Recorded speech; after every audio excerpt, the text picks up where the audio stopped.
بسم الله الرحمن الرحيم، والصلاة والسلام على أشرف الخلق سيدنا محمد وعلى آله وأصحابه أجمعين. حبايبنا متابعين قناة أطباق شهية، متابعين الأعزاء في جميع أنحاء العالم، أسعد الله أوقاتكم بكل الخير، والسلام عليكم ورحمة الله وبركاته. أنا اليوم حبيت أغير عن الطبيخ. رحت لعند الأهل ورحت على شجرة التين ولقيت التين وصورت لكم كيف بلقط التين. إن شاء الله بتمنى إنكم تستمتعوا وانتوا تشاهدوا هذا الفيديو. طبعا للتين كتير فوائد، من أهمها أول إشي التقليل من خطر الإصابة بالسرطان. تاني إشي الحفاظ على الجهاز الهضمي. كمان التين بيعالج الإمساك والتقليل من أعراض القولون العصبي، والحفاظ على مستويات السكر في الدم. طبعا التين كمان يحتوي على نسبة جيدة من الألياف والبوتاسيوم التي تساعد على منع ارتفاع مستويات السكر في الدم بشكل مفاجئ. طبعا في كمان فوائد للتين، بس أنا اختصرت لكم أهم فوائد التين.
وهون بعد ما لقطنا كمية كويسة من التين، شايفين ما أحلى شكله.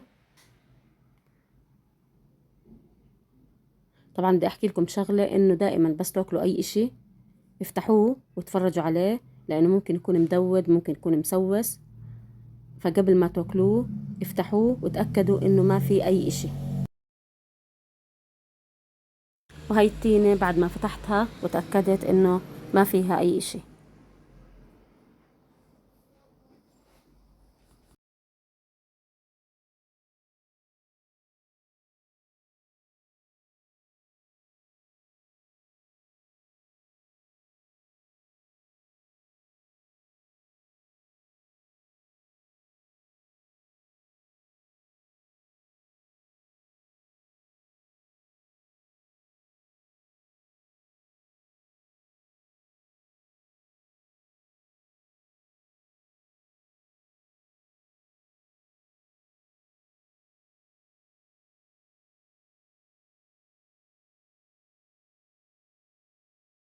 وهي فتحت كمان واحدة وتأكدت إنه ما فيها أي إشي.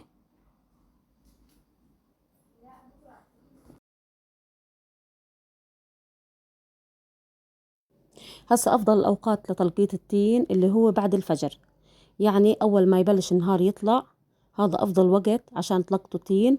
أول إشي بتكونش الشمس طالعة لسه، وبكون الجو لساته براد، وطبعا الحشرات والنحل ما بتكون موجودة، فهذا أفضل وقت لتلقيط التين.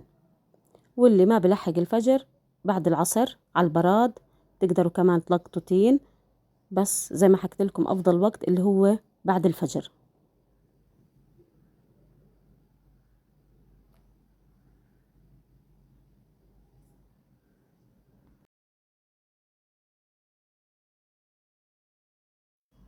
هسا بالنسبة لموسم التين بيكون بشهر 8 و9 و10، هذا موسم التين. بتمنى تكونوا استفدتوا من كل المعلومات اللي حكيت لكم إياها بالفيديو.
بتمنى إذا عجبكم الفيديو تشتركوا في قناتي وتعملوا لي لايك، وبتمنى المسؤولين عن اليوتيوب إنهم يدعموني وما يقللوا ساعات المشاهدة. شكرا كتير لمتابعتكم. أستودعكم الله الذي لا تضيع ودائعه، والسلام عليكم ورحمة الله وبركاته. لا تنسوا اشتراك ولايك في قناتي.